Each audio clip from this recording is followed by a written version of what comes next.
bom dia, queridos. Hoje nós vamos falar um pouquinho sobre introdução ao direito.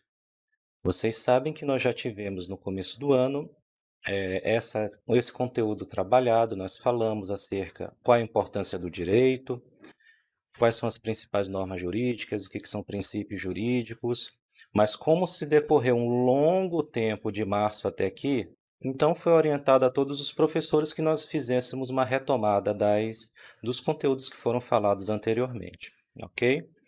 Então eu vou fazer uma revisão geral sobre todo aquele conteúdo de introdução ao direito e posteriormente nós vamos retomar aos conteúdos da disciplina de Direito Ambiental. Eu espero que estejam todos bem, todos alegres, empolgados para começar a assistir a aula de Direito online. E vamos lá, ok? Bom, falando então de introdução ao direito. Eu vou usar nessa primeira aula aquele mapa mental que eu compartilhei no grupo de WhatsApp há algum tempo atrás, certo? Depois vocês me dão feedback, se acharam interessante, se é melhor na forma de slides, como é que vocês preferem, tá bom? Até no momento, o único mapa mental que eu fiz do conteúdo foi esse aqui, certo? Então, vamos lá. Introdução ao direito.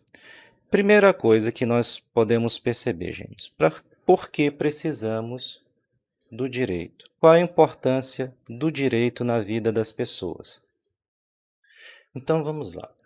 Vocês se lembram que no começo do ano eu fiz uma comparação entre uma sociedade de formigas e uma sociedade humana?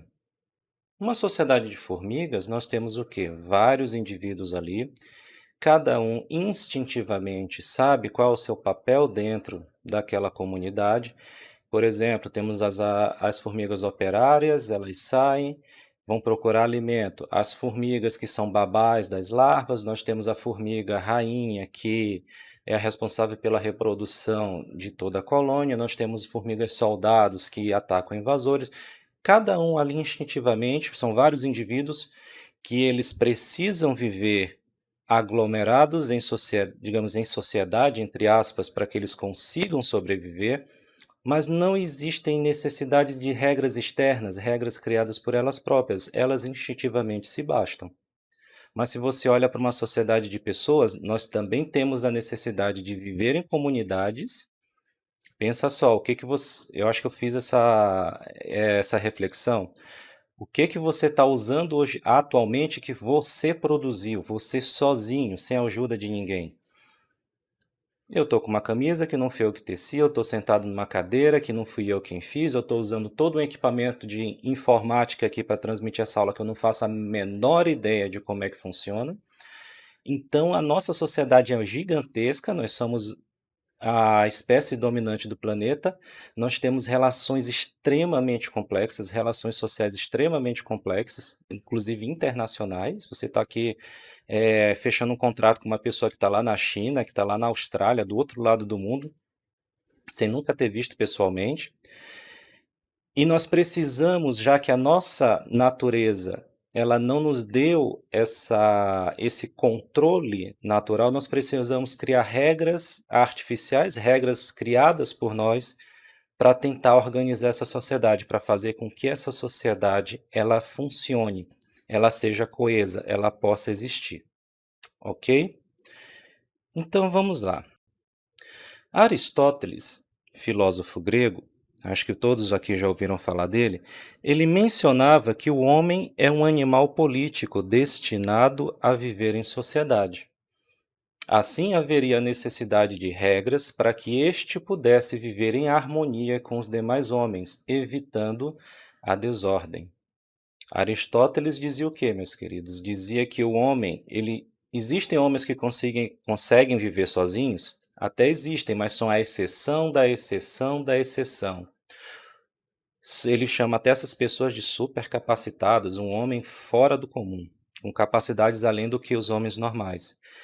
Mas o normal é que o homem precise viver em sociedade. Nós fazemos pequenas, médias, grandes aglomerações de pessoas, por exemplo, uma pequena, uma família, uma média, uma cidade, grande, um país inteiro, uma cidade-estado. E nós precisamos de alguma ordem para que haja a vida em harmonia. Pode só pensar, você e seu irmão, você quer um brinquedo, seu irmão também quer. O que que acontece? Desordem, há conflito, há briga. Então nós precisamos de uma série de quê? De regras para que um não interfira na vida do outro, que todos consigam viver em harmonia, ok? O ser humano é um animal que cria relações sociais muito complexas, eu até falei antes, que precisam de uma certa ordem para que se mantenham e evite o caos.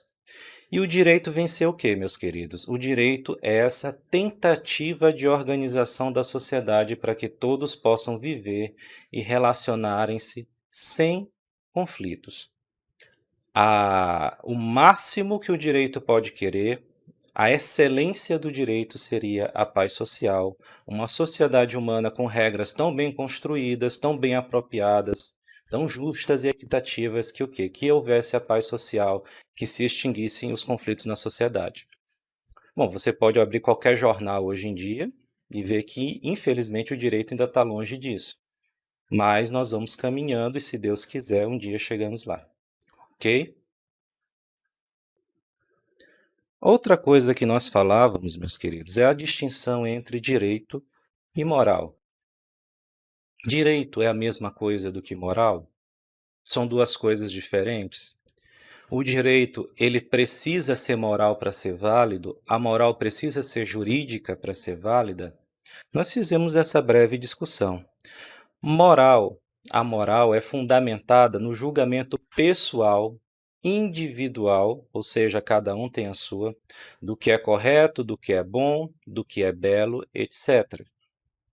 A moral é pessoal, ela existe em você fazendo o julgamento das coisas que estão ao seu redor. Por exemplo, para mim, o ritmo funk brasileiro é uma coisa bela? Na minha concepção, não. Mas o tanto que eu ouço vocês cantarem funk, tocarem funk no celular, eu creio que que eu seja voto vencido. Vocês acham isso belo? Eu não acho. Mas isso é o quê? Eu posso dizer que a minha concepção está certa e a de vocês errada? Não. Certo? Isso são julgamentos pessoais. Tem gente que acha que matar, por exemplo, um bandido é justificável. Ele é um bandido, logo ele deve morrer? Outros dizem que não. Apesar dele ser bandido, ele tem direitos humanos, ele precisa ter sua vida preservada, ele tem que ser dada a ele a chance dele ser ressocializado. Ok? Eu não posso dizer que a minha moral é a certa e a sua é errada, porque ela é pessoal. Cada um vai achar que algo é certo ou algo é errado. Tudo bem? O direito, ele é fundamentado nas normas criadas pelo Estado que padronizam o comportamento esperado pelas pessoas. A moral é pessoal, cada um tem a sua, mas o direito é criado pelo Estado. Cada Estado vai ter o seu conjunto de normas jurídicas. Quando eu falo isso, eu quero dizer o quê? O direito da Argentina é exatamente igual ao direito, às normas da Argentina que governam aquele país, os princípios que governam aquele país são exatamente iguais aos que governam o Brasil? Não. As regras, o direito da Arábia Saudita é igual ao do Brasil, é igual ao de Israel? Não existe essa necessidade, certo? Cada estado vai criar um conjunto de normas jurídicas baseados nos seus princípios, baseados na sua cultura, na sua sociedade, naquilo que eles acreditam enquanto sociedade que seja ético, que seja o correto, ok? Então nós vamos entender, meus queridos, que não se confunde a ideia do jurídico e do moral. Certo?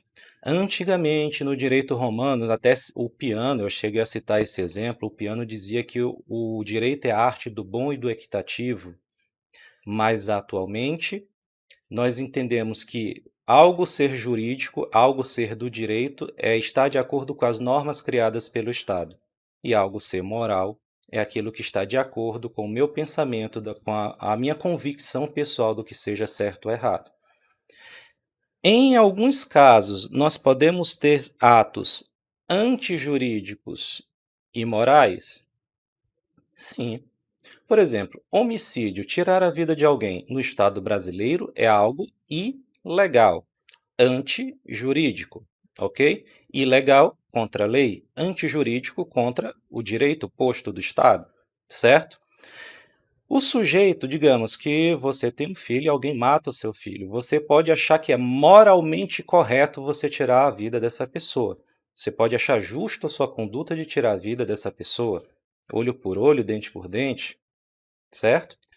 Mas, por mais que você considere esse comportamento moral, justo, justificável, ainda assim ele continua sendo antijurídico, ele continua sendo contra as normas do Estado e você pode ser punido pelo Estado por conta disso. Você violou uma norma jurídica, o direito diz, não pode matar. Se você matar alguém, você está violando essa norma e o Estado pode te punir, certo?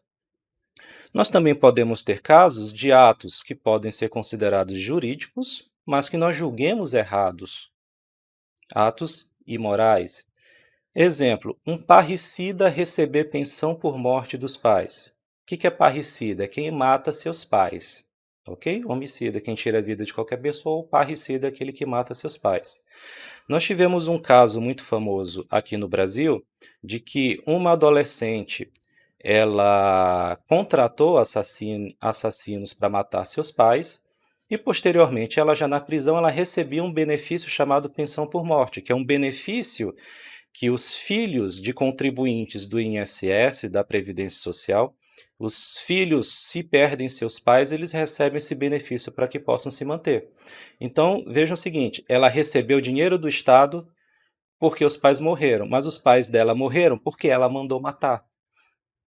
Isso parece correto? Você receber dinheiro por ter mandado matar seus pais? Não parece, a mim pelo menos, correto. Nós nos sentimos insultados por isso, mas se você for ler estritamente a letra da lei, estaria legal. Isso futuramente foi cassado, mas inicialmente ela recebeu mais de 20 mil reais, certo? Porque a lei dizia que o procedimento era esse. Os pais dela contribuíam com a Previdência Social, então ela tinha direito ao benefício uma vez que eles morreram, certo? É um ato jurídico, estava de acordo com a letra da lei, seguiu perfeitamente a letra da lei, mas só que nós não nos sentimos à vontade com isso. Por quê? Porque ofende a nossa moral, a pessoa receber dinheiro por ter mandado matar os pais, ok? Bom, já falamos um pouco brevemente sobre o Estado, então vamos nos aprofundar um pouquinho mais. Nós vimos lá, olha, o Estado é aquele que cria as normas jurídicas, que direciona o nosso comportamento dentro da sociedade. Qual é o conceito de Estado, gente? Estado é um território com um povo que vive sobre o mesmo governo soberano, certo? Então eu tenho três elementos. Eu tenho o território, que é o limite físico do Estado. Ele tem um limite de terra, de mar, de solo, de subsolo, espaço aéreo, etc. Ok? Então, o território brasileiro, ele engloba a terra, ele engloba o chamado mar territorial, ele engloba o solo, aquilo que está na superfície, o subsolo, que está abaixo da superfície, e o espaço aéreo, que é aquilo que está em cima do solo. Certo? Então, um avião, para passar pelo território brasileiro, ele precisa de autorização do Estado brasileiro? Sim, porque o território é um dos elementos do Estado. Ok? Nós temos o elemento humano, que é o povo, que é um conjunto de pessoas que se encontram sob o comando daquele Estado, certo? Então, nós temos aquele conjunto de pessoas que vivem sobre as normas daquele Estado, que se organizam e se entendem como povo brasileiro, povo argentino, povo estadunidense, povo francês, etc. Certo? E nós vamos ter o último elemento, que é organizacional, nós vamos ter um governo soberano. Governo é a organização necessária para que o Estado funcione, cumpra seus objetivos e exerça seu poder. Quando eu digo, queridos, que um governo é soberano, significa dizer que ele não presta obediência a nenhuma outra força externa. Ele mesmo se governa, ele mesmo decide o que vai fazer e ele não obedece, não deve obediência a nenhum Estado externo. Fazendo um paralelo, quando o Brasil não era Estado, ele era colônia, lembram? Portugal mandava e desmandava. Qual era o idioma? Era o português. Qual era a moeda? A moeda de Portugal. Quais eram as leis? As leis de Portugal. O Brasil não tinha um governo próprio, ele não podia decidir o seu futuro, certo? Isso tudo era decidido por um outro Estado, que era o Estado de Portugal. Atualmente, nós devemos essa obediência a Portugal? Não. Nós elegemos nossos políticos fazem leis para nós e nós não devemos obediência nenhuma ao Estado português. Tudo bem? O Estado, ele, como nós falamos, ele organiza a sociedade, ele cria normas jurídicas e preza pelo seu cumprimento. O Estado, ele tenta fazer com que as pessoas, digamos assim, trabalhem juntas, uma expressão coloquial. Ele cria essas normas e preza pelo seu cumprimento. Nós vamos ver daqui a pouco a questão da punição. Como é que o Estado obriga você a cumprir as normas que ele cria? Ele espera o seu cumprimento voluntário ou ele te obriga de alguma forma? E o Estado é uma entidade abstrata, gente. Ela existe apenas na consciência das pessoas. Você nunca vai poder chegar e dar oi, Estado. Bom dia, Estado. Por quê? Porque ele não existe de fato. É uma organização feita pelas pessoas para governar as pessoas. Não é um ente personalizado, um ente objetivo que existe, tudo bem?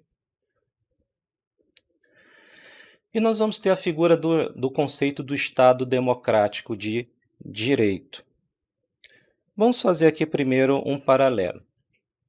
Diferentemente de um Estado absolutista, cujo maior expoente de poder é o rei, também de um Estado teocrático, cujo maior expoente seja a divindade ou quem fala em nome dela, nós vamos ter um Estado, um tipo de Estado que é governado pelas leis, pelo direito, por isso que é chamado Estado democrático, no caso do nosso, porque as leis são democráticas, são feitas pelo povo, Estado democrático de direito.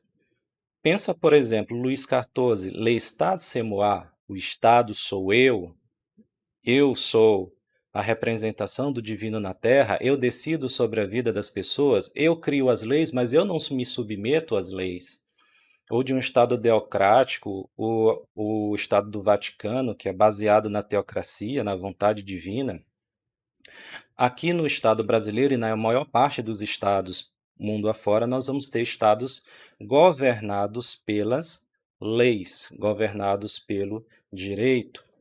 E isso é muito interessante você fazer essa reflexão. Se eu, num Estado absolutista, o rei não pode errar, o rei está acima das leis, ele pode fazer o que bem quiser e nunca vai ser limitado, nunca vai ser punido por isso.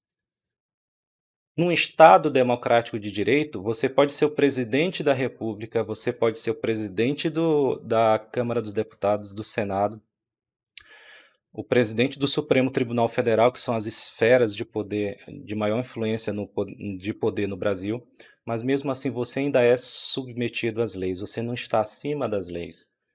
Lembrem da nossa história recente, presidentes foram presos, presidentes sofreram impeachment por descumprir as leis? Sim. Um deputado ele pode ser cassado por descumprir as leis? Sim. Então nós temos um Estado em que o maior expoente de poder não vai ser uma pessoa, não vai ser um grupo específico, mas sim o próprio direito. O poder deles é dado pelo direito e pode ser tirado se eles descumprirem as normas do direito. Tudo bem? Basicamente o que eu acabei de falar, no Estado democrático todo o povo, inclusive os governantes e os que detêm poder, são súditos do direito e não do governante especificamente. Reflexo disso, quando um governante desafia ou macula o direito, ele pode ser retirado do poder, o que é conhecido popularmente como impeachment ou impedimento. A tradução da palavra impeachment é impedimento, certo? Já que eu falei das esferas de poder, presidente da República, presidente do Senado, presidente do STF, vamos retomar como é que está organizado o Estado brasileiro. O Estado brasileiro está organizado em torno de três poderes, três esferas de decisão, três esferas de criação de normas, de cumprimento de normas, certo? Essa ideia, gente, de divisão do poder, ao invés de ficar só na mão de uma pessoa, exemplo, poder real, o poder está concentrado nas mãos do rei. O rei legisla, o rei cria as normas, o rei as julga, o rei as executa, ok? Então, todo o poder está concentrado nas mãos dos reis e seus auxiliares. Essa concepção de concentrar o poder nas mãos de uma só pessoa, ela vem caindo em desuso, gente. Por quê? Quando você tem um Estado que não é absolutista, que é um Estado democrático, você tem uma dificuldade muito grande de confiar, de deixar muito poder nas mãos de uma pessoa. Dizia Maquiavel que aquele que detém muito poder tende a dele abusar. Aquele que detém poder tende a desse poder abusar. Então, o que acontece? Existe um sistema que é chamado de freios e contrapesos. Você divide o poder, você vai ter poder para fazer tal coisa, você vai ter poder de fazer tal coisa e você vai ter poder de fazer outra coisa. Ok? Ninguém tem o poder completo nas mãos. Esse poder subdividido, ele é partilhado. Por quê? Caso um esteja usurpando do poder e esteja usando além do que deveria, certo? O poder concedido é o poder concedido para governar, para administrar o Estado da forma correta. Se você estiver usando esse poder de uma forma ruim, existem outros poderes, existem outros que podem te frear. Por isso que a ideia de sistema de freios e contrapesos, ok? Então nós temos o poder dentro do Brasil dividido em legislativo, executivo e judiciário, ok? Um legisla, pelo nome, né? Um executa e o outro julga, com algumas aspas, tá? Já vamos ver por que essas aspas. Poder legislativo, queridos. Aquele que cria as leis, as leis que são as principais normas que regem o Estado e a população. Sabe sua mãe, quando ela manda você ir na rua comprar um pacote de trigo, ela está mandando, ela está regendo sua vida, você deve obediência àquilo que ela determina? Esse é o legislativo nas nossas vidas. É aquele que diz o que nós devemos fazer ou o que nós não podemos fazer. Se hoje, por exemplo, no Brasil, eu tenho um filho, eu sou obrigado a colocá-lo numa escola, é porque o legislativo me obrigou a isso, certo? Se eu, por exemplo, no Brasil, para que eu possa dirigir um veículo, eu tenho que ter uma habilitação, eu tenho que ter feito uma prova teórica, uma prova prática, eu tenho que ter eu tenho que ter, digamos assim, um nome limpo no Detran, não tenha cometido muitos acidentes, etc. Eu tenho que ter todos esses requisitos, eu tenho que ter essa habilitação, esse documento que diz que eu estou apto a dirigir, é porque o legislativo determinou isso, certo? Então, tudo aquilo que você é obrigado a fazer ou não fazer dentro do Estado deve ser feito através de leis, certo? São as principais normas que vão reger o Estado. Mais tarde nós vamos falar um pouquinho mais delas. Bora lá. Aqueles que exercem o poder legislativo são eleitos através do voto. Quem são essas pessoas, meus queridos, que exercem o poder legislativo? Os vereadores. Temos até eleição agora para vereadores, né? Deixa eu datar esse vídeo um pouquinho. Que vão governar, no caso, criar as leis que regem o município. Nós temos os deputados estaduais, que vão criar as leis, obviamente, que vão reger o Estado membro. Piauí, Maranhão, São Paulo, Rio de Janeiro, etc. Nós temos os deputados federais e senadores que vão criar normas que vão reger o Brasil inteiro, que eles vão exercer o legislativo federal, certo? Então, essas pessoas, os deputados, os vereadores, os senadores, para que eles cheguem ao poder legislativo, eles têm que passar por um escrutínio, que é o voto.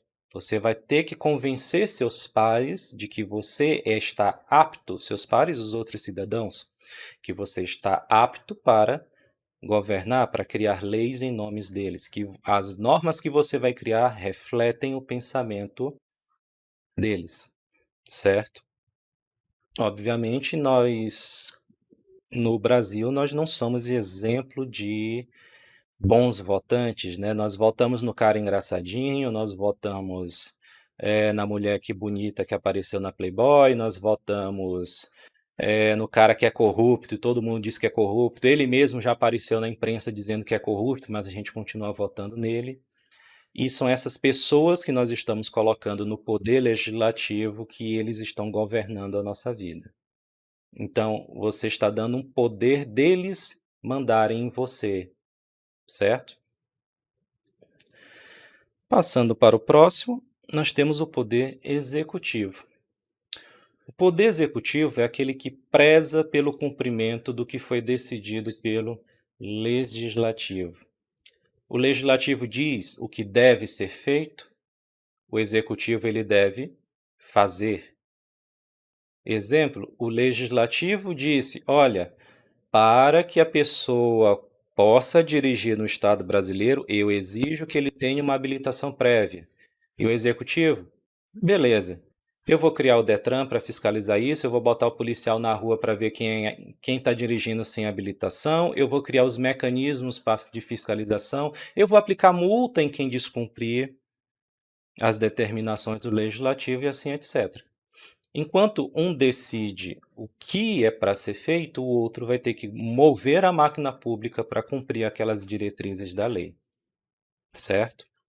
Os integrantes do Poder Executivo, os chefes do Poder Executivo, na esfera federal, municipal, estadual, perdão, eles são também eleitos através de voto. Você vai votar para quem? Para o prefeito no município, para os governadores no estado e para o presidente na esfera federal. Tudo bem? Poder Judiciário.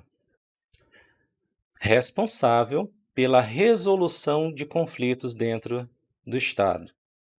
Gente, existem as leis. As leis servem para evitar os conflitos e trazer a paz social. Até aí, beleza.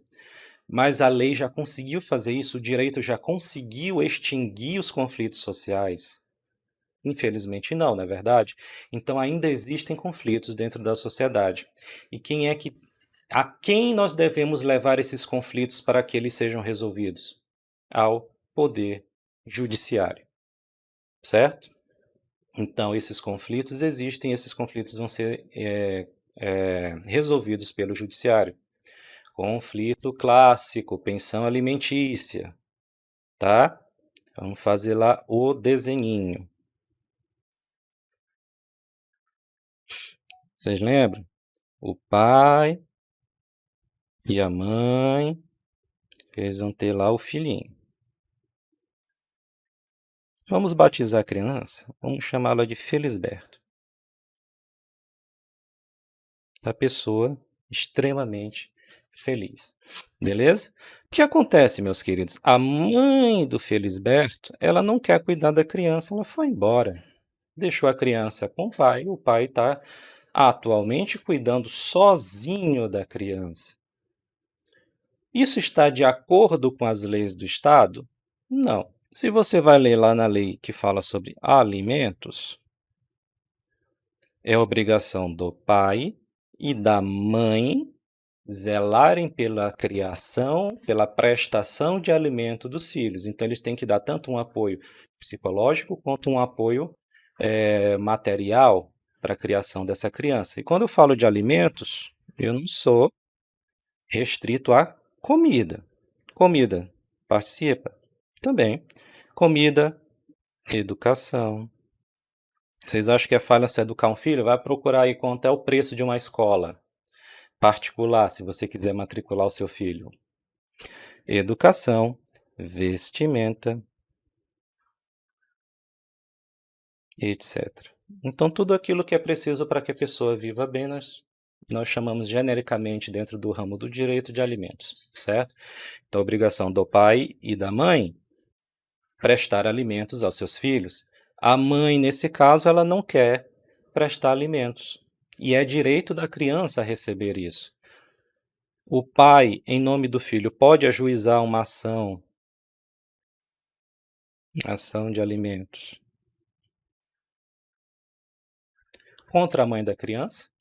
Pode. E essa ação de alimentos é o quê? Vai procurar o Poder Judiciário e dizer, olha, Poder Judiciário, eu e fulaninha, nós tivemos o Felisberto. Nós dois somos responsáveis pela criação do menino. Eu estou fazendo a minha parte, mas ela não quer. Ela saiu de casa, ela não paga nenhuma pensão alimentícia, ela não quer ajudar em nada. Nós temos um conflito aqui. O pai quer que a mãe contribua na criação do filho e ela não quer. Há um conflito de vontades. Eles levam esse problema ao Poder Judiciário, o Judiciário vai chegar e decidir. Olha, você vai pagar pensão alimentícia, você vai ajudar na criação do seu filho, certo? O Poder Judiciário eles vai resolver esses conflitos baseados em quê? Na cabeça do juiz? Espero que não. Vai resolver esses conflitos baseados na lei, no direito posto, nos princípios e nas normas legais. Tudo bem? Vamos lá. O conceito que você vai geralmente achar na internet, nos livros de direito, é que o Poder Judiciário ele tem a função de resolver lides, certo?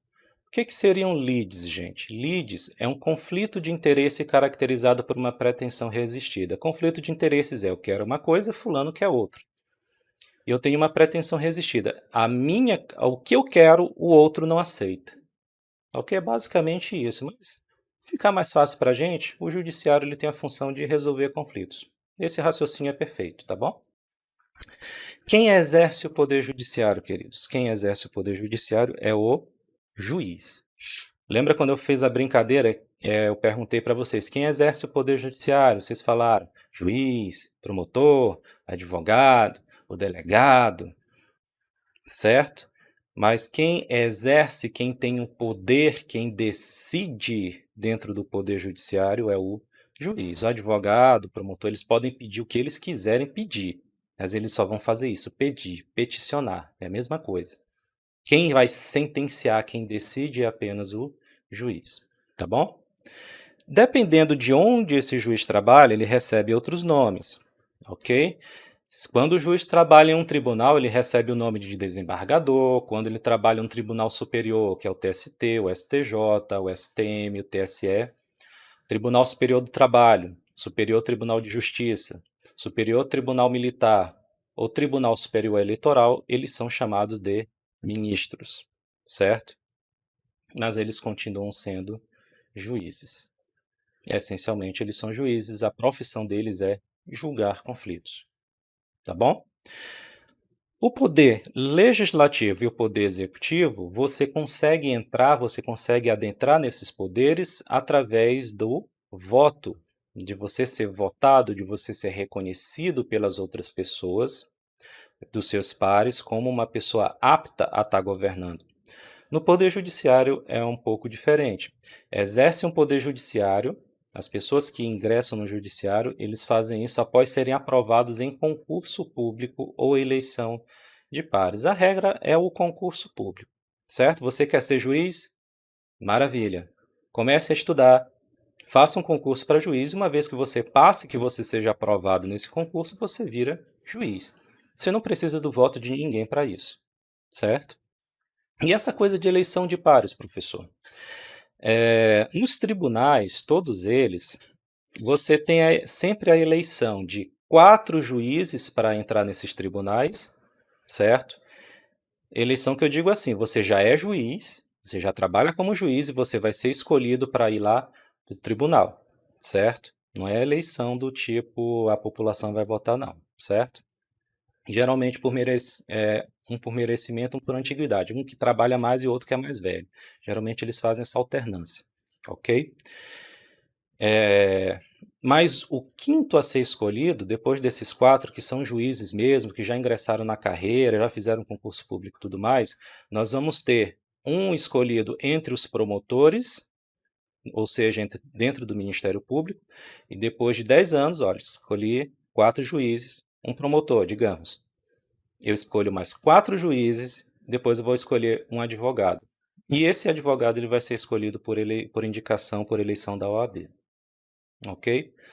Regra, você entra no judiciário através de concurso público, exceto essa regra do quinto constitucional, que é você ter um quinto dos componentes vindos tanto das promotorias de justiça quanto dos advogados da OAB. Ok? Mas a regra é concurso público. Tudo bem, senhores? Vamos falar agora, queridos, acerca do que seria direito, os conceitos específicos de direito. Genericamente, nós já vimos o quê? Que o direito é um mecanismo de organização da sociedade com a finalidade eh, de conseguir a paz social, de acabar com os conflitos dentro da sociedade, fazendo com que todos vivam em harmonia. Certo? Esse é um conceito genérico que nós fizemos em aula. Vamos ver alguns conceitos de outros autores. Direito é o conjunto de princípios, de regras e de instituições destinados a regular a vida humana em sociedade. Esse é o conceito de Sérgio Pinto Martins. Direito é o conjunto de normas impostas coativas pelo Estado que disciplinam a vida em sociedade, permitindo a coexistência pacífica dos seres. Esse é o conceito de Fernanda Marilena, certo? Cada um desses conceitos tem alguns elementos que vale a pena nós ganharmos algum tempo discutindo. Primeiro deles, Sérgio Pinto Martins fala que direitos são um conjunto de princípios. O que são princípios, gente? Princípios, dentro do direito, são as verdades da ciência jurídica. Ora, eles são aquelas ideias, aqueles alicerces, aquelas bases que vão orientar a criação das normas jurídicas e a sua interpretação. Vamos lá, a norma não surge do nada, ok? Por exemplo, no Estado brasileiro, você pode casar e você pode divorciar, não é verdade? Em outros estados, você casa e não existe essa história de divórcio. Por que essa diferença? O que justifica que uma norma vai ser diferente da outra? De um local vai ser diferente da norma de outro local? São as características daquelas sociedades. Na sociedade brasileira, atualmente, falando Brasil de 2020, né? É perfeitamente aceitável dentro da nossa sociedade que você possa realizar o matrimônio, que você possa desfazer esse matrimônio caso você se arrependa, caso você não queira mais viver com aquela pessoa. Mas existem outras sociedades que, pela sua cultura, eles entendem que o casamento ele deva ocorrer uma vez e só, certo? Que essa pessoa passaria a pertencer exclusivamente a outra nessa e na próxima vida, digamos assim. Então, eles não têm normas que falem sobre divórcio. E por que existe essa diferença? Porque os princípios das sociedades são diferentes. Ok? Tudo bem? Alguns exemplos de princípios dentro do Estado brasileiro. O princípio da boa-fé. O princípio da boa-fé diz o que, basicamente, para a gente? Que as pessoas devem ser honradas, corretas em seus negócios e não possam obter vantagens indevidas sobre as outras pessoas. Vamos tentar pensar numa vantagem indevida. Olha, eu vendo para você, você está doente. Você está com Deus o livre, bate na madeira. Mas bora lá, você está com Covid. E eu, um charlatão, uma pessoa que mente, que engana as pessoas, eu digo para você, olha, eu tenho aqui a cura da Covid, é este remedinho aqui. Você vai tomar 3 vezes e você vai ficar curado. Eu vendo isso para não é de graça, né? Eu vendo para você por um preço altíssimo, porque você está doente, você quer a cura, você precisa da cura, e eu estou ganhando dinheiro de forma desonrada, certo? Eu estou obtendo uma vantagem indevida, eu estou mentindo para você. Isso, na nossa sociedade brasileira, isso é considerado errado. Então, isso ofende o princípio da boa-fé, ok? Princípio da proporcionalidade. Diz que deve haver proporcionalidade entre um fato social ocorrido e a retribuição jurídica ao mesmo. Para dar alguns exemplos aqui, digamos que um exemplo real do professor. Uma vez eu atrasei em um dia, certo? A entrega do meu imposto de renda. Digamos, era para entregar na sexta, eu entreguei no sábado, certo? É tudo online, pela internet, então eu entreguei no sábado. Eu estou certo? Não. Eu entreguei fora do prazo, o Estado me puniu por conta disso, me deu uma linda facada de R$ 180 para eu deixar de ser besta, certo? Eu me recusei a pagar meu imposto? Não, eu só entreguei a declaração com atraso. Foi um fato errado e eu recebi uma punição, ok? Mas existem pessoas que nem entregam seu imposto. Existem pessoas que só negam o imposto, digamos lá, o político ladrão que tem milhões e milhões na sua conta, ele declara ali que tem um casebre de R$ 40.000. A declaração de imposto de renda dele é só essa. A punição que ele vai receber do Estado vai ser o quê? Maior ou maior do que a minha? Maior, não é verdade? Ele não está infringindo a regra com mais força, de uma forma pior, então, proporcionalmente, a punição que ele receberá do Estado vai ser diferente. Dá um outro exemplo aqui. Eu fui na parada de ônibus e roubei seu celular. Eu peguei seu celular.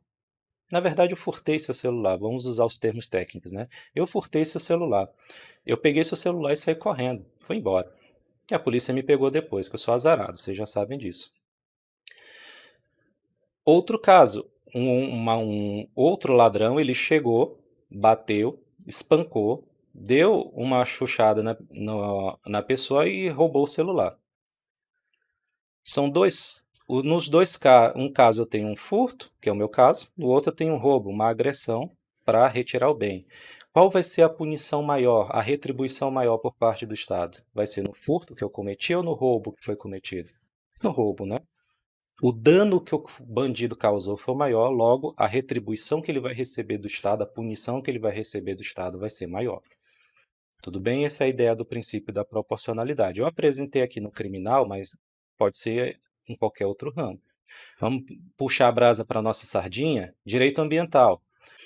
Eu desmatei um pedaço da minha reserva legal. Eu sou um fazendeiro, eu sou obrigado, enquanto fazendeiro, a manter uma parte da minha propriedade destinada à preservação ambiental, a reserva legal, e eu desmatei um pedaço dessa reserva legal. Tá bom? Vamos desenhar aqui um pouquinho, que às vezes fica melhor. Vamos lá. Eu sou fazendeiro, isto aqui é a minha propriedade, isto aqui é a reserva legal, beleza? Aqui eu tenho a reserva legal. Isso aqui, toda essa área aqui deveria ser única e exclusivamente usada para quê? Para proteção ambiental, ok? Para recuperação dos ecossistemas, como uma fonte de um bioma preservado para que eu possa recuperar outras áreas, por exemplo, tá? Então, isto aqui é a reserva legal. Eu fiz o quê? Eu sabia que essa área devia ser toda destinada à preservação ambiental, mas o que acontece? Eu, um fazendeiro muito fominha, eu fui lá e eu usei parte da reserva legal. Botei pasto, botei plantação, o que quer que seja, mas eu desmatei a reserva legal e usei em meu próprio benefício. Descumpri a norma jurídica, não descumpri? Eu vou receber uma punição por conta disso.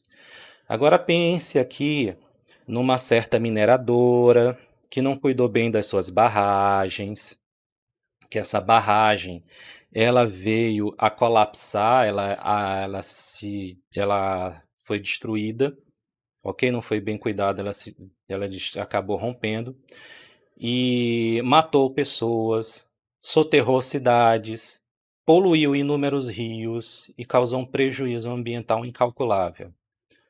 Eu cometi um dano ambiental? Cometi. A empresa mineradora cometeu um dano ambiental? Cometeu. Quem vai receber uma punição maior? Eu ou ela? Ou vai ser a mesma coisa? Os dois vão ser punidos, mas a proporcionalidade vai ser diferente. Tá bom?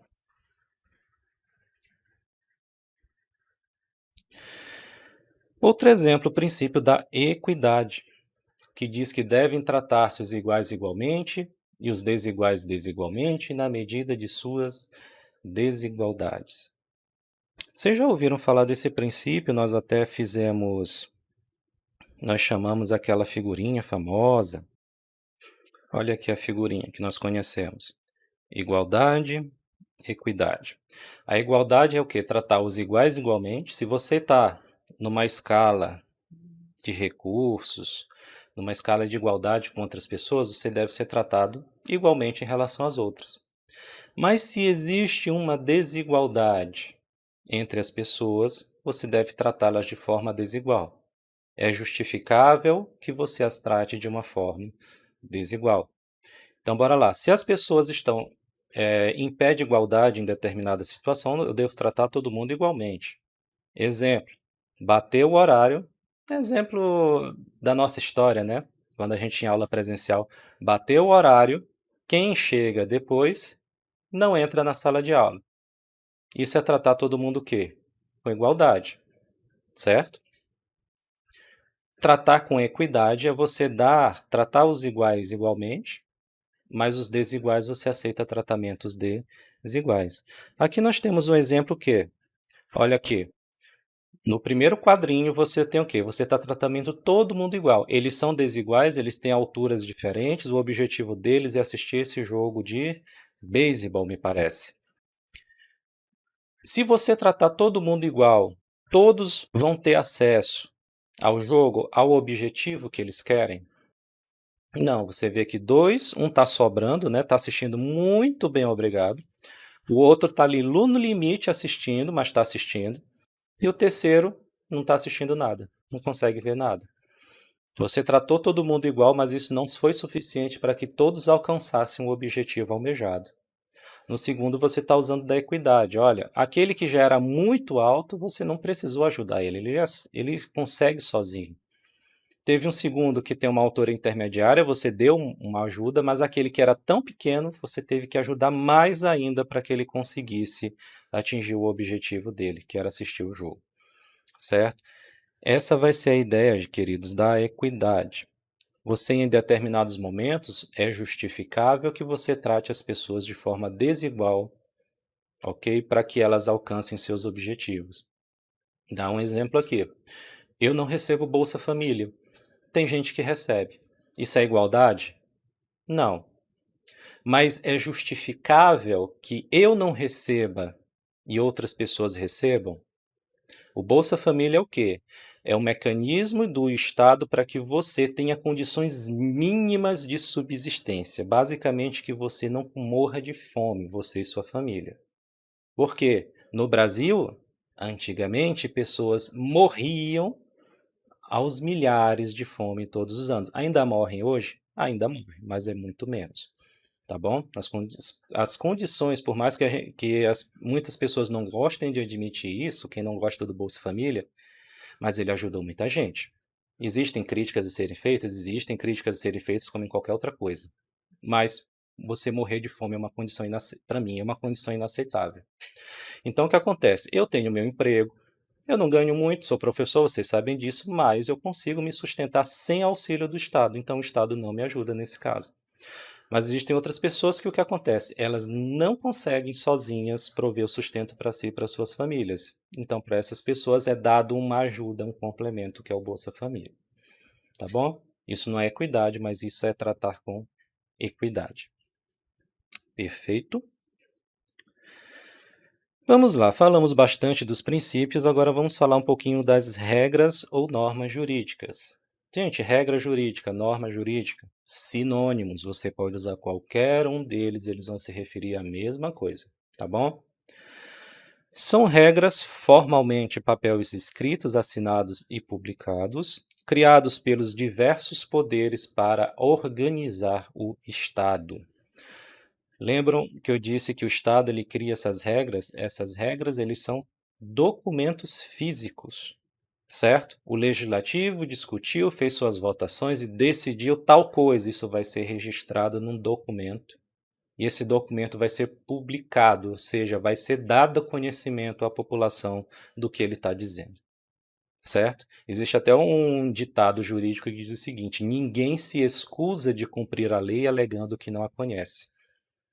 Ninguém pode dizer, eu não cumpri essa norma, pode se desculpar, eu não cumpri essa norma porque eu não sabia.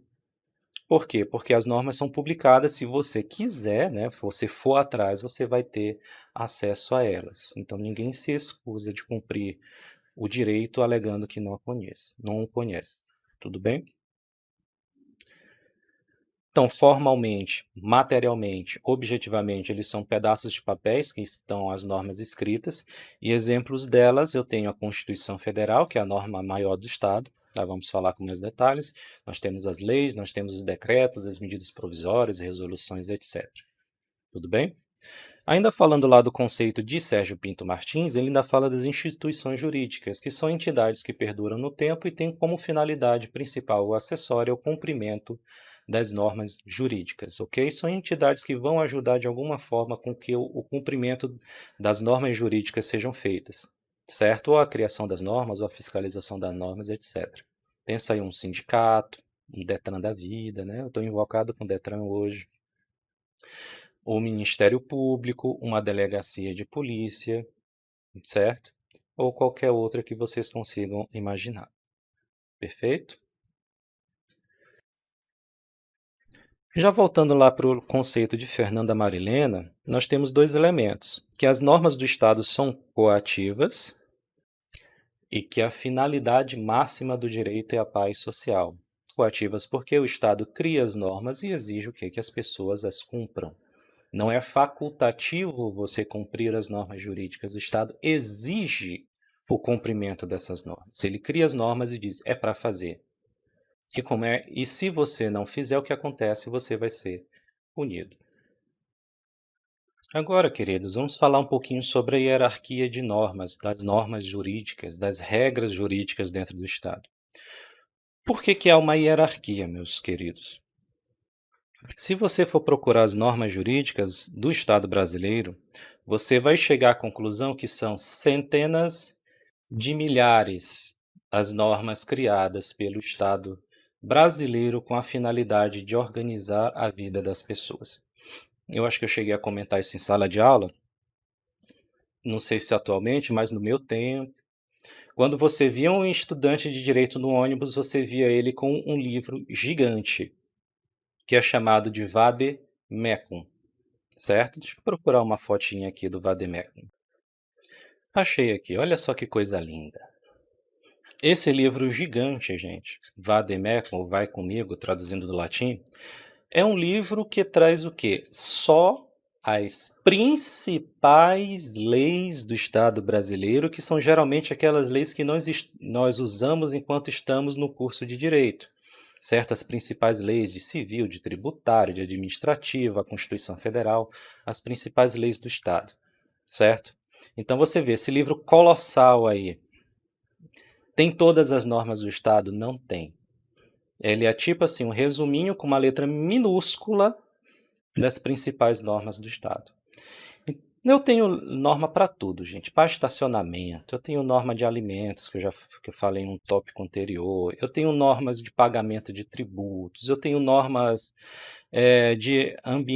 de meio ambiente. Eu tenho normas de como é que eu posso construir o espaço físico. Eu tenho centenas de milhares de normas dentro do Estado, até norma acerca de feriado, certo?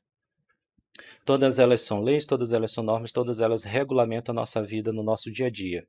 Algumas nós sabemos, outras nós pesquisamos, isso falando dos estudantes de direito.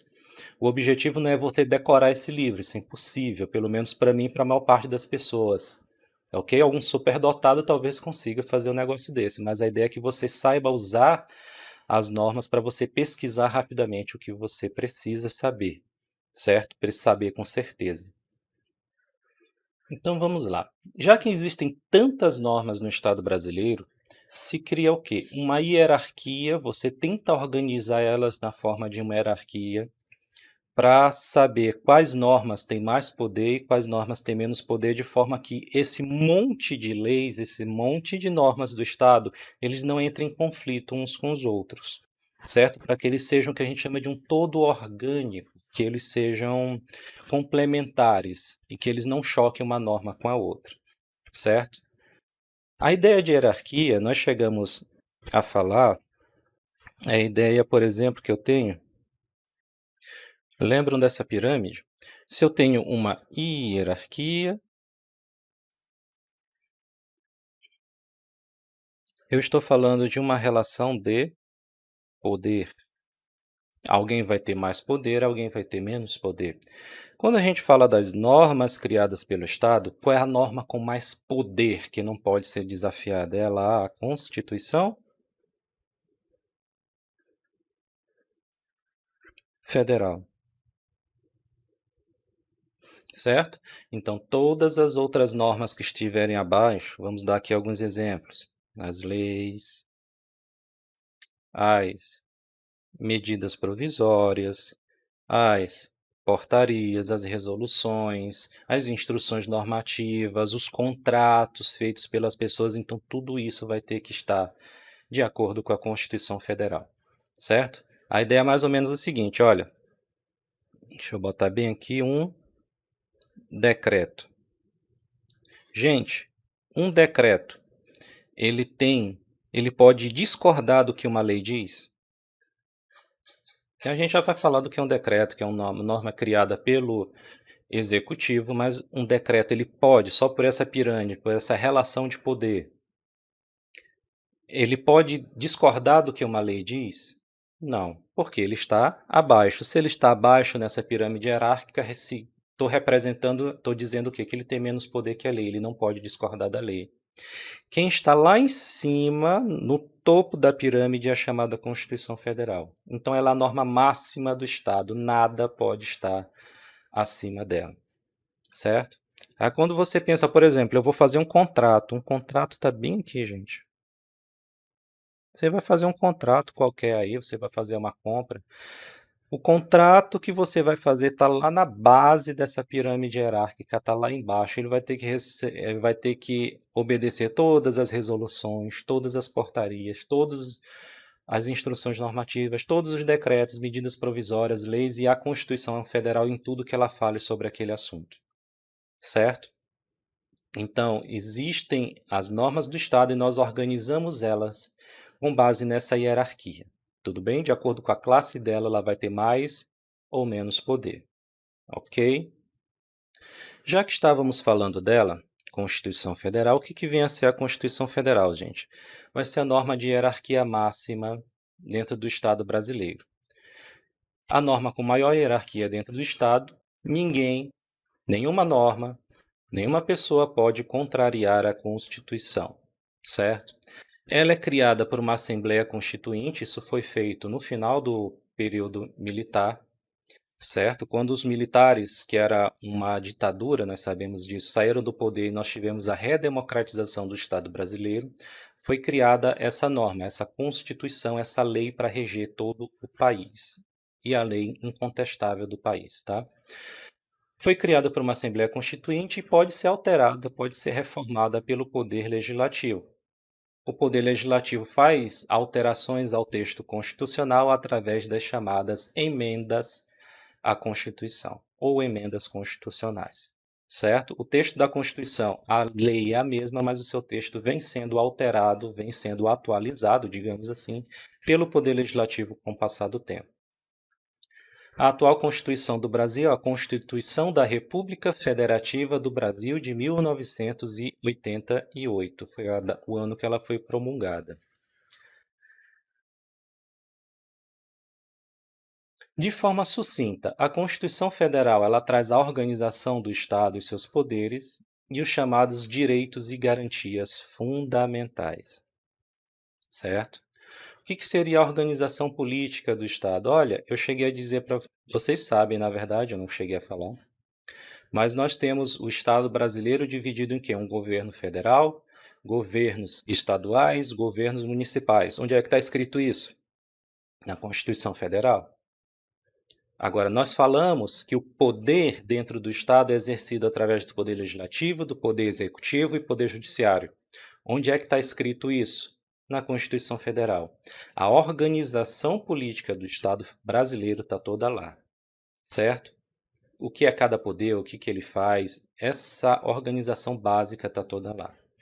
E essa questão dos direitos e garantias fundamentais, gente, são os chamados direitos básicos que toda pessoa dentro do Estado brasileiro ele tem, certo?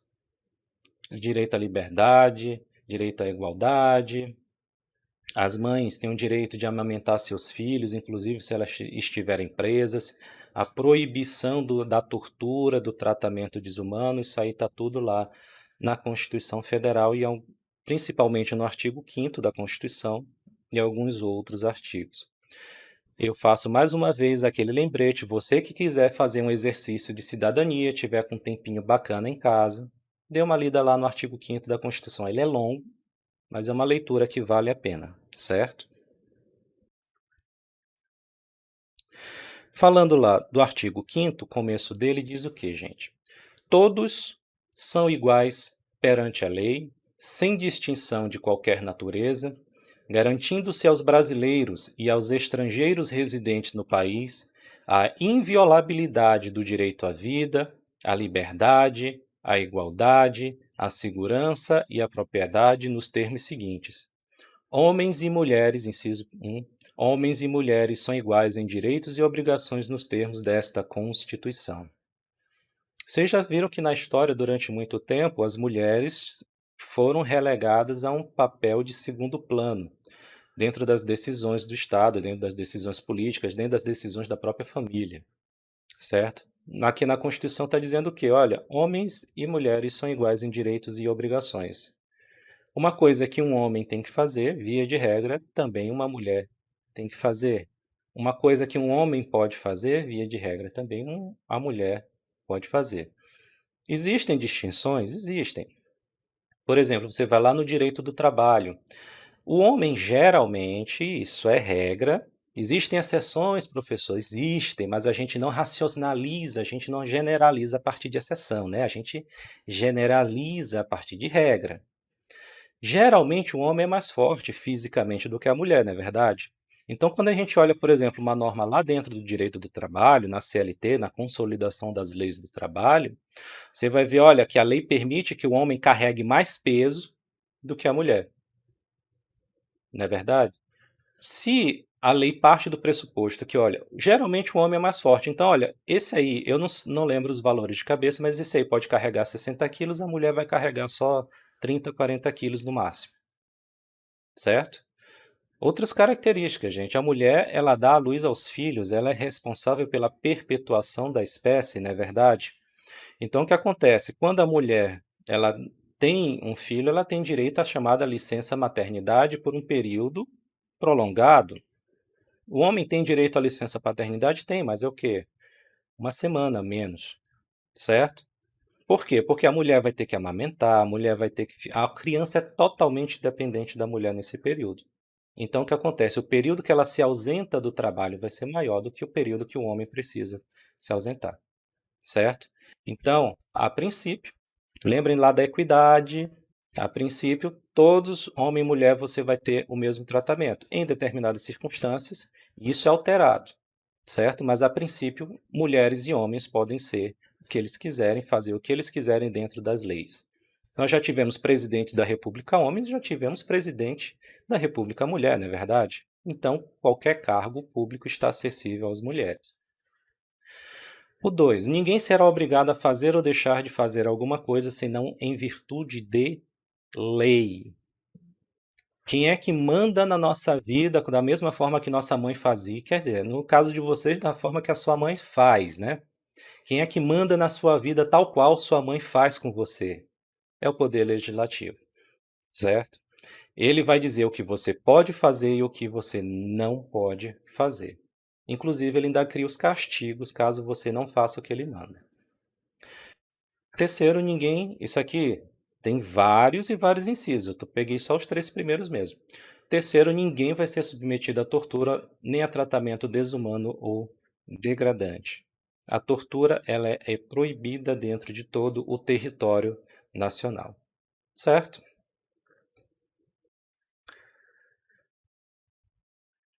Agora vamos falar um pouquinho, meus queridos, das leis, que são as normas criadas pelo poder legislativo, que tem justamente o quê? O poder de obrigar as pessoas a fazer ou deixar de fazer alguma coisa.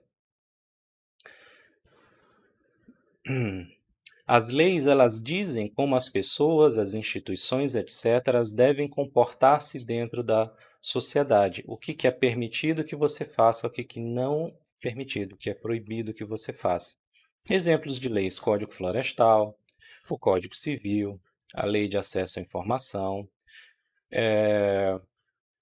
Todas as leis que nós vamos ter é o tratamento do Sistema Nacional de Meio Ambiente, da Política Nacional de Meio Ambiente, as leis específicas acerca de unidades de conservação, de resíduos sólidos, de poluição atmosférica, tudo isso vai ser comandado no Estado brasileiro através de lei, certo? As leis nós já vimos, é criada pelo Legislativo, Poder Legislativo que vai mandar, e nós vamos ter que cumprir as leis. Eu vou pular a medida provisória e já volto para ela. Nós temos a Constituição Federal, a norma máxima, o comando do que pode ser feito ou não dentro do Estado pelas leis, pelo Legislativo, e nós vamos ter os decretos como normas criadas pelos chefes do Poder Executivo. Por quem? Pelo prefeito, pelo governador, pelo presidente, certo? Visando o cumprimento das leis, para organizar o Estado de forma com que ele cumpra aquilo que foi determinado pelas leis. O que acontece? Digamos, por exemplo, que a lei crie lá no orçamento, certo? Ela diga, olha, 5 milhões do orçamento do município é para ser gasto dentro da rubrica da saúde. Ou seja, 5 milhões, quem faz o orçamento, quem diz como o Estado vai gastar o dinheiro é o legislativo, ok? O prefeito ele até pode mandar um orçamento sugerindo, mas quem vai decidir no final das contas é o legislativo, ele que vai dizer como é que o dinheiro do Estado vai ser gasto. Então, digamos assim, o legislativo cria a chamada lei orçamentária, a lei de orçamento do município, e ele diz 5 milhões vão ser gastos com saúde. Mas ele deixou assim meio vago. Com saúde, eu posso gastar com prevenção, eu posso gastar com medicamentos, com internação, com criação de hospitais, com concurso público para novos servidores, ele deixou meio vago. E 5 milhões é para ser gasto com a saúde. Bora lá. Quem vai ter que cumprir essa determinação legal vai ser o quê? O executivo, no caso, o prefeito. Certo? Eu tenho 5 milhões, o prefeito vai decidir o que é mais importante. Olha, a gente está precisando de mais postos de saúde. Ou então, os nossos 2 hospitais já não dão conta. Preciso de mais um hospital metropolitano. Isso vai ser decidido pelo prefeito. O normal é que a lei já venha bem mais complexa. Diga, olha, você vai gastar tanto com plano de saúde, tanto com contratação de novos servidores, então aí o prefeito ele só vai ter que organizar mesmo o Estado e fazer o cumprimento das coisas. Mas bora lá no nosso exemplo. Digamos, o prefeito decidiu que precisa de um hospital novo. É só ele estralar os dedos e vai acontecer? Não. Ele vai ter o quê? Que procurar. É melhor eu comprar um terreno e construir um hospital? É melhor eu comprar um prédio que já está construído? É melhor só alugar um prédio num local que seja estratégico, o custo vai ser menor? Eu tenho que ter um hospital, mas tem várias formas de fazer isso. Uma vez que eu tenha o local, eu já consegui resolver a questão do local. Eu preciso de insumos, eu preciso de agulha, eu preciso de soro, eu preciso de anticorpo, eu preciso de gás, eu preciso de remédio, eu preciso de um monte de coisa para um hospital funcionar. Isso tudo vai ter que ser comprado. Por quem? Pelo executivo. O hospital não é só o local e os insumos, eu preciso ter gente trabalhando, gente capacitada para estar atendendo a população. Quem vai ter que resolver isso? O executivo, ele vai ter que contratar pessoas através, no caso, do concurso público, certo? Então o prefeito, no caso, ele e seus secretários, eles vão ter que mover a máquina pública para fazer isso acontecer. Aí você vai ver o seguinte, ó, o prefeito vai lá escrever em cima, decreto. O prefeito do município de São Luís do Maranhão, tem que acontecer alguma coisa assim, né? O prefeito do município de São Luís do Maranhão, no uso de suas atribuições legais conferidas pela lei tal, o decreto ele tem que estar submetido a uma lei, o prefeito não pode mandar da cabeça dele, ele tem que fazer isso de acordo com a lei.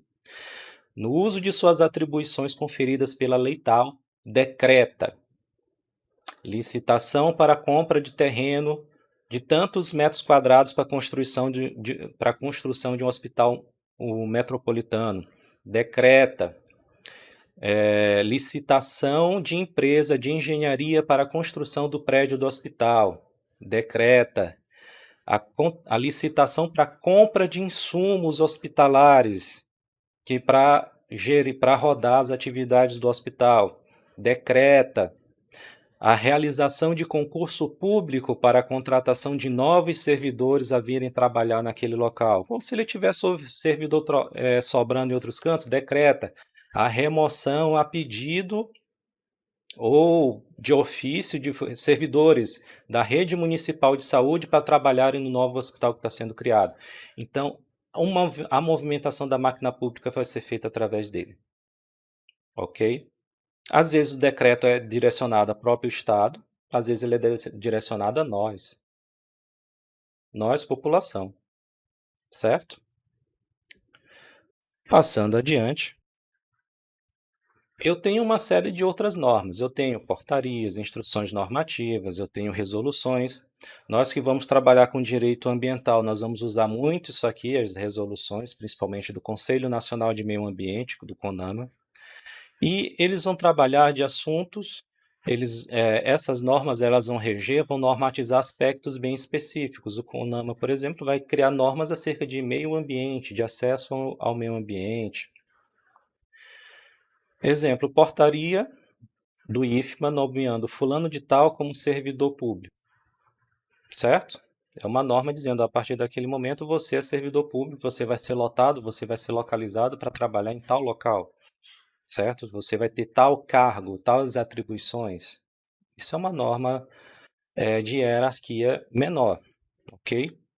Outro exemplo, uma resolução do CONAMA regulando o processo de licenciamento ambiental. A lei diz, na verdade, a Constituição diz, tem que ter licenciamento ambiental, certo? A lei diz, tem que ter licenciamento ambiental. E a resolução do CONAMA vai dizer, como é que vai funcionar esse negócio de licenciamento ambiental. Nesse caso específico, o processo todo está descrito na resolução do CONAMA. Certo? E por último, mas não menos importante, que foi deixado para trás há algum tempo, não é verdade? Nós temos a tal da medida provisória. Eu costumo deixar ela por último, gente, porque eu pessoalmente acho a medida provisória um patinho feio. Certo?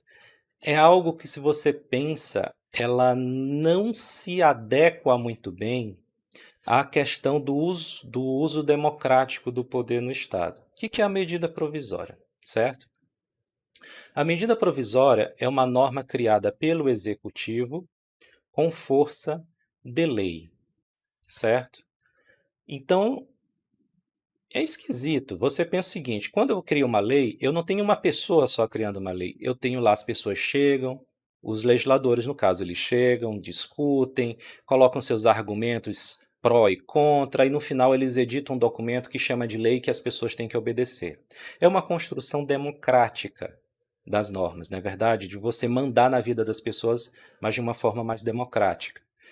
Quando eu estou criando uma medida provisória, quando o presidente cria uma medida provisória, é ele sozinho, da cabeça dele, talvez aconselhado, mas a princípio pode ser só da cabeça dele, ele criar uma norma no Estado, sem estar respaldado em nenhuma lei anterior, e aquela norma que ele criou tem validade. É uma coisa que eu acho antidemocrático, certo? Mas vamos lá, ela existe, ela é legal, está na Constituição Federal, ela tem plena validade, eu tenho só as minhas críticas, tá bom? Mas ela é plenamente legal. A Constituição diz que o chefe do Poder Executivo ele pode criar a medida provisória, que é uma norma com força de lei, mas criada só pelo chefe do Executivo, e que ela só deveria ser usada em casos extremamente relevantes, de grande importância e urgentes, que não podem esperar o processo legislativo comum. O processo legislativo, gente, ele é lento, tá? Não raramente uma lei que é editada hoje, falando de meio ambiente, por exemplo, que o povo nunca se entende. Uma lei acerca de meio ambiente, ela costuma demorar 10 anos de discussão até ela ser promulgada, até ela ser publicada, até ela ter validade. Ok? Então, o processo legislativo, via de regra, é um processo lento. Existem várias comissões, várias discussões, o povo ora concorda, ora discorda, e demora, certo? Então, a possibilidade da medida provisória, a possibilidade de criação de uma norma para coisas que são urgentes, coisas que não podem esperar o processo legislativo normal, e coisas que são extremamente relevantes dentro do Estado brasileiro. Por que eu faço minhas críticas a isso? Porque presidentes vêm usando isso à torto e à direito para legislar qualquer coisa. E eu não falo só do presidente atual, os últimos 4 presidentes. Fernando Henrique foi o que usou menos, mas usou bastante. Lula, Dilma, Temer deitaram e rolaram em cima disso. De Bolsonaro tá a mesma coisa, certo? Ela é chamada provisória porque, uma vez publicada pelo Executivo, ela já passa a valer, certo? Não precisa ouvir ninguém, ela já tem validade. Mas ela precisa ser confirmada no Legislativo.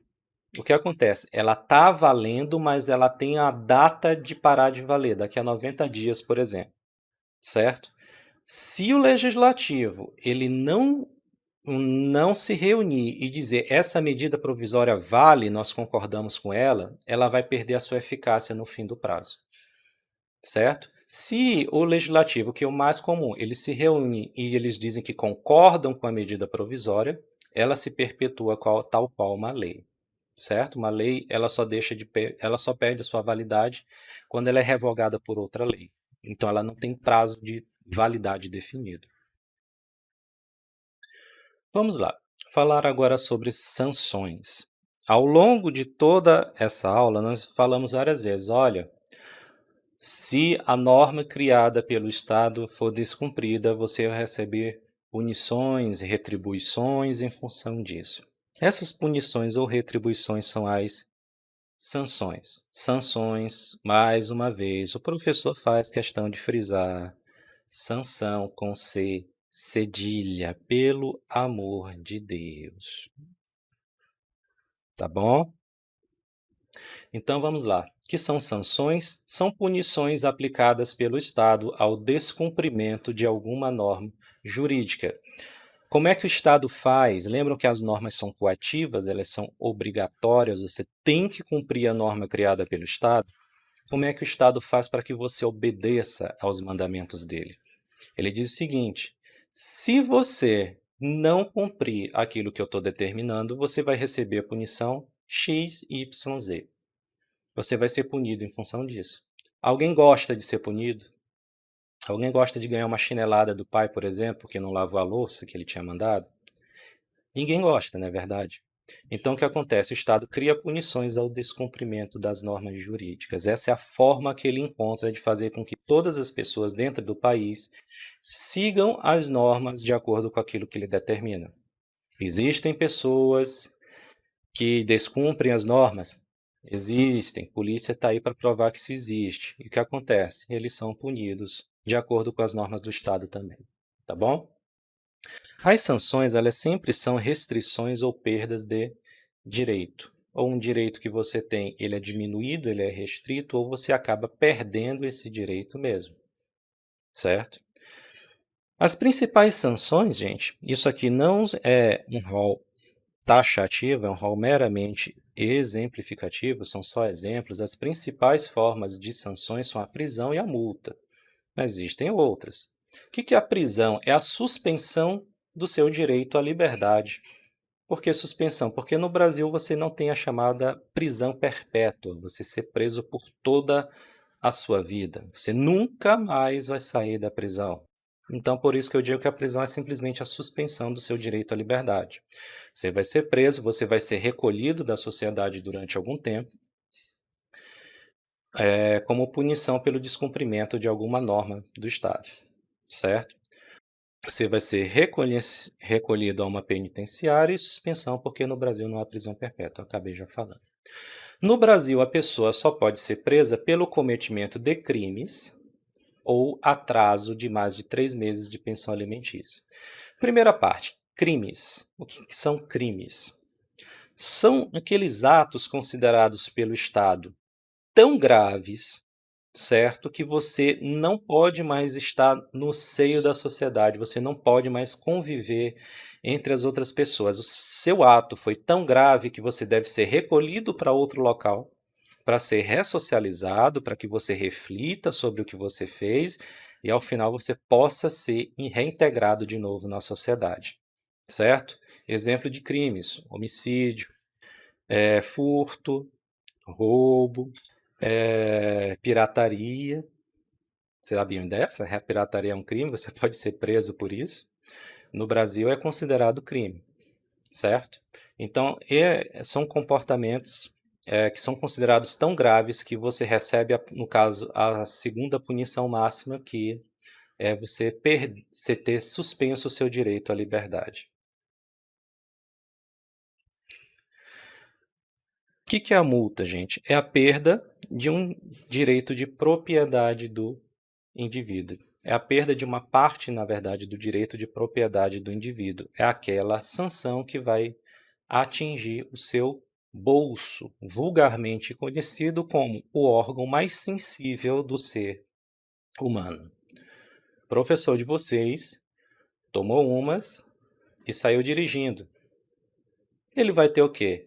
A carteira suspensa. O policial pegou, né? Eu estava fazendo zerinho no meio da avenida. Vai ter sua carteira suspensa, vai ter o carro recolhido, que eu não vou poder levar meu carro bêbado para casa, e eu vou receber um presente, uma multa de mais de R$ 2.000 por conta da minha graça, certo? Ou seja, eu vou perder parte do meu patrimônio, R$ 2.000. Essa é a ideia da multa, certo? É uma punição monetária, uma punição financeira que você recebe por parte do Estado. Exemplos de outras sanções: perda do direito de dirigir, certo? Perda do direito de habitar o território brasileiro, que é a expulsão. Digamos, você é um estrangeiro, você vem para cá para praticar atos de terrorismo. Você é descoberto antes que você faça alguma coisa e, por via das dúvidas, sai daqui, vai atentar em outro canto. Você não pode ficar aqui. Suspensão ou perda do direito de voltar ao lar. Você mora com sua esposa, mas você se acha no direito de agredi-la. Você acha que ser marido lhe dá o direito de agredir a sua esposa. Ela vai lá na delegacia da mulher e pede uma medida protetiva, pede para você não voltar ao lar, você sair de casa e para você manter distância dela e dos filhos. Isso é possível acontecer? Sim, e muito comum, certo? Então você pode ter a sua suspensão ou perda do seu direito de voltar ao lar, dependendo da gravidade do que está acontecendo. Perda da propriedade, desapropriação por descumprimento de normas, perda da propriedade. Olha, eu tenho uma casa, o Estado pode ficar com ela como punição ao descumprimento de uma norma jurídica? Pode. Principalmente falando de direito ambiental, de direito urbanístico, de meio ambiente urbano, existe uma série de diretrizes que eu tenho que seguir se eu for proprietário dentro de uma cidade. E a punição máxima, se eu não sigo esses regulamentos, eu posso perder a minha propriedade. Olha que coisa. Perda do direito de matrícula em uma escola pública. Vocês, por exemplo, vocês têm que você tem uma série de normas que se aplicam a vocês, que o IFMA cria. Se vocês descumprem essas normas, vocês podem perder sua matrícula, você pode ser expulso da escola, certo? Isso tudo regulamentado por um processo e tudo mais, mas existe essa possibilidade. Então existem uma série de outras sanções. Gente, pegadinha clássica, só para acabar essa história de sanção.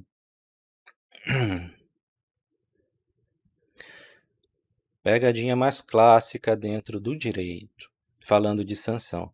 Pena de morte. A pena capital.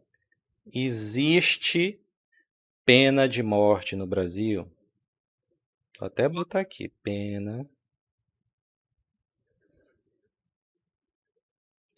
no Brasil. Resposta, vocês devem lembrar disso. Sim. Isso é pegadinha clássica de concurso. Dentro do estado de guerra, quando é declarado estado de guerra, não é no dia a dia das pessoas, mas quando a guerra é declarada, existe a possibilidade de aplicação de pena de morte no Brasil. Você não vai achar isso no Código Penal, você não vai achar isso na Constituição Federal, você vai achar isso lá no Código Penal Militar. Você, por exemplo, por crimes de deserção, traição, entre outros, você pode receber a pena capital. Se o seu crime foi tão grave, a sua conduta foi tão grave, você pode receber a pena capital. Mas, repito, isso apenas em caso de guerra declarada. No dia a dia, não existe pena de morte, tá bom? Era só essas as minhas considerações. Bom, essa foi a revisão do nosso primeiro capítulo, que é o capítulo bastante extenso, né, que nós tratamos acerca das normas do Estado, todo aqueles fundamentos básicos do direito, trazendo o que é direito, quais são as principais normas, qual é a hierarquia de normas, distinção de direito e moral. Eu espero que tenha sido satisfatória o resumo que foi feito. Nós já trabalhamos esse conteúdo em outro momento, mas é sempre bom relembrar, né? Tanto tempo que nós ficamos longe da escola. E caso hajam dúvidas, vocês podem procurar tanto o grupo do Classroom quanto o meu e-mail. Está aqui o tempo todo, vocês estão vendo no vídeo. Fiquem à vontade para fazer seus questionamentos. No formulário de exercício, gente, eu vou colocar uma pergunta acerca da realização de uma aula síncrona, certo? Se existe, vocês têm acesso para fazer uma aula síncrona e qual seria o melhor momento para fazer isso. Se a maior parte da turma, a maior parte assim, mais de 80% da turma, mais ou menos, quiser fazer aula síncrona, a gente está à disposição para tirar dúvidas ao vivo, para vocês perguntarem ao vivo, tá? Caso vocês prefiram não uma aula síncrona, mas que eu grave um vídeo com as respostas, eu faço dessa forma, não tem problema nenhum, tá bom? Nosso plano de aula já engloba as duas possibilidades. Então, fiquem com Deus, um abraço do professor.